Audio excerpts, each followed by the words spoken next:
दोस्तों स्वागत है आप सभी का हमारे इस वीडियो में। दोस्तों मैं गोविंद जायसवाल। दोस्तों आज का जो हमारा टॉपिक है वो है लैमार्कवाद और इसके तहत आज हम पढ़ने वाले हैं लैमार्कवाद के परिचय के बारे में, लैमार्कवाद के सिद्धांत के बारे में, लैमार्कवाद के प्रमाण के बारे में, लैमार्कवाद के आलोचना के बारे में और नव लैमार्कवाद के बारे में। तो सबसे पहला जो हमारा टॉपिक होगा वो होगा लैमार्कवाद का परिचय। दोस्तों अगर इसकी हम बात करें तो सन 1809 ईस्वी में जीन बैप्टिस्ट डी लैमार्क नामक फ्रांसीसी वैज्ञानिक ने जैव विकास से संबंधित एक सिद्धांत फिलॉसफी जूलॉजिक नामक पुस्तक में प्रकाशित कराया, जिसे लैमार्कवाद के नाम से हम जानते हैं। मतलब क्या है कि एक फ्रांसीसी वैज्ञानिक थे जीन बैप्टिस्ट डी लैमार्क। इन्होंने जीवधारियों के लिए एक सिद्धांत प्रतिपादित किया और उस सिद्धांत को हम लैमार्कवाद के नाम से जानते हैं। तो ये हमारा हो गया लैमार्कवाद का परिचय। अब हम बात करेंगे लैमार्कवाद के सिद्धांत के बारे में कि आखिरकार इन्होंने अपने सिद्धांत में बताया क्या। दोस्तों इन्होंने अपने सिद्धांत में बताया कि जीवधारियों और उनके अंगों के आकार में वृद्धि की स्वाभाविक प्रवृत्ति होती है तथा वातावरण के परिवर्तन के साथ जीव स्वयं को अनुकूल बनाने के लिए अपने शरीर की संरचना और आदतों में परिवर्तन कर लेते हैं। मतलब क्या है, इसको हम एक उदाहरण के साथ समझते हैं। इनके सिद्धांत के कहने का मतलब है कि मान लीजिए कि कोई एक ऐसा स्थान है जहाँ पर बहुत ज़्यादा गर्मी पड़ती है, ठीक है। तो वहाँ के जो व्यक्ति हैं उस गर्म माहौल में रहने के लिए अनुकूलित हैं। अब क्या हो कि वो उस स्थान पर अगर धीरे धीरे ठंड मौसम आना स्टार्ट हो जाए, यानी कि वहाँ पर ठंडी पड़ना स्टार्ट हो जाए, तो होगा क्या कि वहाँ के जो जीवधारी होंगे वो धीरे धीरे उस ठंड मौसम में भी रहने के लिए अनुकूलित बना लेंगे अपने आप को। तो यही इनके कहने का जो मतलब है वो है। तो ये आपका हो गया सिद्धांत। अब यहाँ पर लैमार्कवाद ने अपने सिद्धांत पर दो अवधारणाएं दी, जिसमें से जो इनका पहला अवधारणा था वो था अंगों का उपयोग और अनुपयोग, और दूसरी अवधारणा थी उपार्जित लक्षणों की वंशागति। अब हम पहले वाले पॉइंट यानी पहले वाले अवधारणा पर बात करते हैं, यानी कि अंगों के उपयोग और अनुपयोग के बारे में बात करते हैं। इसमें इन्होंने बताया कि वातावरण के प्रभाव से जीवधारी अपने कुछ अंगों का उपयोग करते हैं जो कि विकसित होते हैं, और वे अंग जिनका उपयोग जीवधारी नहीं करते हैं उस अंग का धीरे धीरे ह्रास होना शुरू हो जाता है, जो कि अंततः लुप्त हो जाता है। मतलब इनके कहने के क्या है, इसको मैं एक उदाहरण की सहायता से आपको समझाता हूँ। इनके कहने का मतलब है कि मान लीजिए कि कोई एक व्यक्ति है, उसने एक्सरसाइज करना स्टार्ट किया और पूरे 2 महीने तक खूब कड़ी मेहनत किया एक्सरसाइज में, और उन्होंने 6 पैक पूरा बना लिया, ठीक। अब अगर वो व्यक्ति 2 महीने के लिए एक्सरसाइज करना बंद कर दे तो होगा क्या कि उसका जो 6 पैक है वो धीरे धीरे गायब हो जाएगा। तो मतलब यहाँ से क्या निकला, इनके पहले अवधारणा से इनका जो मतलब निकला वो यही निकला कि जिस पार्ट को आप यूज में लाएंगे वो विकसित होगा, और जिस पार्ट को यूज में आप नहीं लाएंगे वो विकसित नहीं होगा और धीरे धीरे उसका नुकसान होगा, यानी ह्रास होगा और वो लुप्त हो जाएगा। ये थी इनकी पहली अवधारणा। उसके बाद में अब हम बात करते हैं दूसरी अवधारणा, यानी कि उपार्जित लक्षणों की वंशागति के बारे में।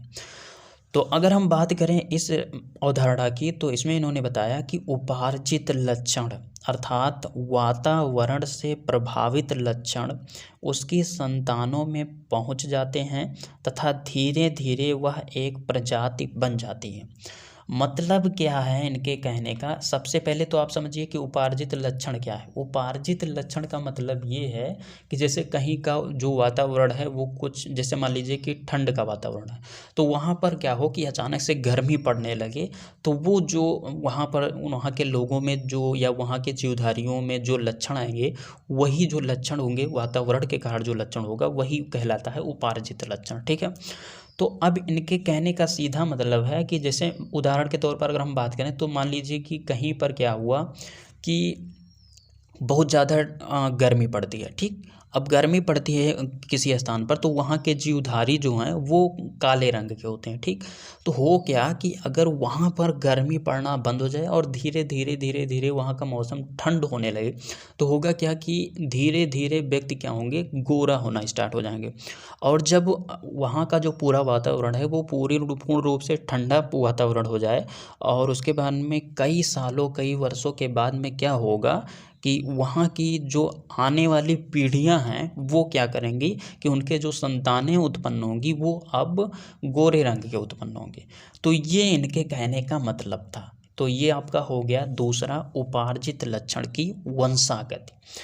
अब हम बात करेंगे लैमार्कवाद के प्रमाण के बारे में। अब ध्यान दीजिए, इन्होंने केवल ऐसे ही सिद्धांत को प्रतिपादित नहीं किया, इन्होंने प्रमाण को भी प्रदर्शित किया।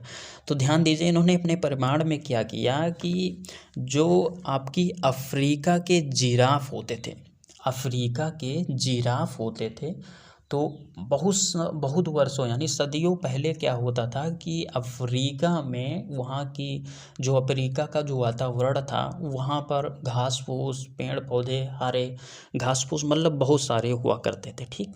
तो वहाँ के जो जिराफ हुआ करते थे आज के सदियों पहले, वो क्या हुआ करते थे कि उनके जो गर्दन थे वो छोटे हुआ करते थे और पैर भी छोटे हुआ करते थे, मतलब नॉर्मल जानवरों की तरह वो होते थे, क्योंकि वो नीचे पूरा घास खाते थे। ठीक।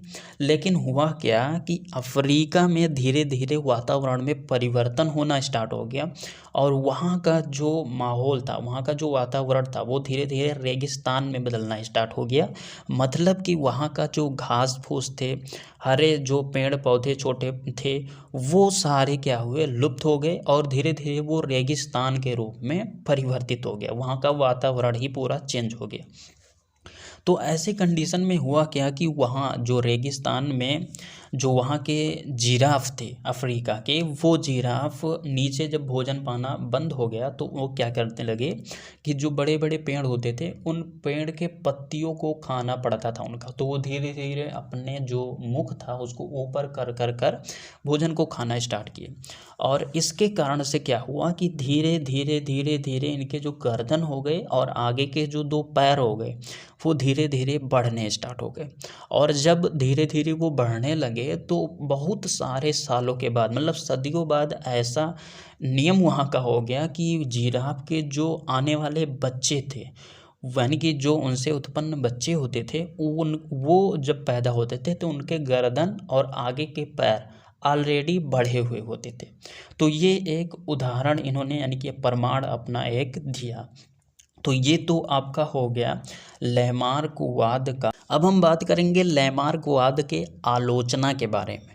मतलब क्या है कि लैमार्कवाद ने अपना पूरा सिद्धांत दे दिया, प्रमाण दे दिया, लेकिन इसकी आलोचना हुई, मतलब कि इनके सिद्धांत को गलत साबित करने के लिए इनकी आलोचना की गई। जिसमें से अगर मैं आपको उदाहरण दूं तो पहला उदाहरण आपका है कि आदमी दाढ़ी बाल बार बार बनाते हैं फिर भी दाढ़ी बाल लुप्त नहीं होता। ये एक उदाहरण हो गया। ठीक। यानी कि जो व्यक्ति होते हैं वो सदियों से दाढ़ी बाल बनाते चले आ रहे हैं, लेकिन क्या होता है कि उनका ना तो दाढ़ी बाल लुप्त होता है और ना ही उनसे उत्पन्न होने वाले जो बच्चे होते हैं उनके दाढ़ी बाल ना आए, ऐसा नहीं होता है। तो ये पहली आलोचना हो गई। दूसरी आलोचना की अगर बात करें तो महिलाएं सदियों से नाक कान में छिद्र कराती चली आ रही हैं, फिर भी उनके संतान नाक कान छिद्र सहित नहीं जन्मे। मतलब क्या है कि एक आलोचना ये हुई कि जो महिलाएं हैं वो सदियों से क्या करती आ रही हैं, नाक कान अपना छिदवाती रहती हैं। ठीक। तो अब क्या होता है कि इनके अंदर कोई परिवर्तन नहीं हुआ कि उनसे उत्पन्न हुए जो बच्चे हों उनका नाक कान ऑलरेडी छेदा हुआ हो, ठीक है। तो ये एक उदाहरण हो गया, यानी कि ये एक आलोचना हो गई। उसके बाद में एक आलोचना और हुआ कि जैसे पहलवान का बेटा पहलवान नहीं पैदा हुआ। तो ये सब सारी आलोचनाएं हुई। तो जब इन सब सारी आलोचनाओं को लैमार्कवाद ने देखा तो इन्होंने क्या किया कि जो इनका लैमार्कवाद था, यानी कि जो इन्होंने अपना सिद्धांत दिया था, उस सिद्धांत में अब परिवर्तन कर दिया। अर्थात इन्होंने एक नव लैमार्कवाद को प्रतिपादित किया। अब इसमें इन्होंने क्या बताया, इसको यहाँ पर समझिए। इस सिद्धांत में इन्होंने बताया कि जीवों के उपार्जित लक्षणों में सिर्फ वो ही लक्षण वंशागति होते हैं जो कि गुणसूत्रों में परिवर्तन ला सकें। मतलब अब इस वाले यानी कि नौ लैमार्कवाद का जो सिद्धांत है, इस चीज़ को अगर मैं आपको सरल भाषा में समझाऊं तो मतलब इनके सीधे ये था कि जैसे अभी आपको हमने उदाहरण दिया कि कहीं पर बहुत ज़्यादा गर्मी पड़ रही थी, ठीक। तो गर्मी पड़ने के कारण वहाँ के व्यक्ति काले हुआ करते थे। अब जैसे वहाँ पर धीरे धीरे क्या हुआ कि वहाँ का वातावरण ही चेंज हो गया, अर्थात वहाँ पर ठंड पड़ना स्टार्ट हो गया। तो धीरे धीरे बहुत सारे वर्षों के बाद में वहाँ के जो व्यक्ति थे वो गोरे होने स्टार्ट हो गए और उनसे जन्मने वाले बच्चे जो होते थे वो भी गोरे हो गए। तो ये चीज़ कब हुआ, इनके सेकंड वाले यानी कि नौ लैमार्कवाद के सिद्धांत के अनुसार इनके कहने का मतलब था कि ऐसे वातावरण में परिवर्तन हो जो कि जो व्यक्ति है या फिर जो जीवधारी हैं उनके गुणसूत्रों में परिवर्तन कर दे। मतलब किसी रासायनिक अपक्रिया या फिजिकल किसी तरीके से जैसे वातावरण में चेंज हो तो क्या हो कि वहाँ के जीवधारी के गुणसूत्रों में परिवर्तन अगर ला दे तो वहाँ का जो उनकी जो वंशागति होगी वो चेंज हो जाएगी। तो यही नौ लैमार्कवाद का कहना था। तो ये तो आपका हो गया लैमार्कवाद और नौ लैमार्कवाद। आई होप कि सारी बातें आपको बहुत ही सरलता से समझ में आ गई होंगी। अगर वीडियो अच्छी लगी तो वीडियो को लाइक कीजिए, चैनल पर नए हैं तो चैनल को सब्सक्राइब करके प्रेस कर लीजिए बेल आइकन को, जिससे कि आपको नए वीडियो का अपडेट मिलता रहे। तो दोस्तों बस यहीं पर दीजिए इजाज़त। जय हिंद, वंदे मातरम।